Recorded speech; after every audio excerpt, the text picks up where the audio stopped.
Hello, good evening. Late na pong makapag-upload ng aming lunch kanina dahil katapos ko lang maglaba. Medyo inabutan po ng gabi dahil galing pa kami birthday yan. Pumunta kami birthday yan sa friend na dating classmate ng aking bunso na si Nining, si Gia. Ayan. Guys, ang ulam namin kanina ay ginataang langka. Yan, hindi ko na na-video kanina yung una. Kaya yan, nilagay ko na lahat. Nilagay ko na ang lahat ng samya. Tapos yan, pinakulo. Naglagay din ako ng hipon. Yan po ang aming ulam na lunch kanina. At inabot naman po yan ng hanggang hapunan. Dahil ilan lang naman po kami din sa bahay.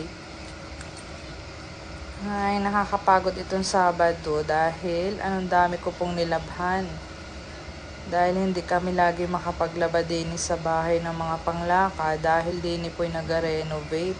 Ay maalikabok, kaya naman po ang laban ng aming damit ay every 2 weeks.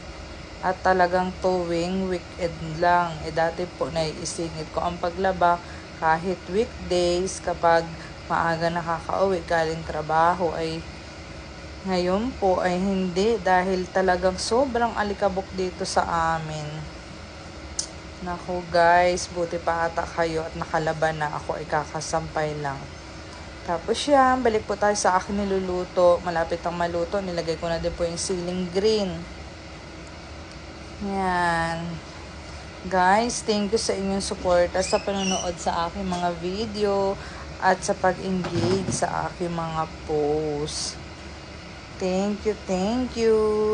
Thank you for watching. God bless.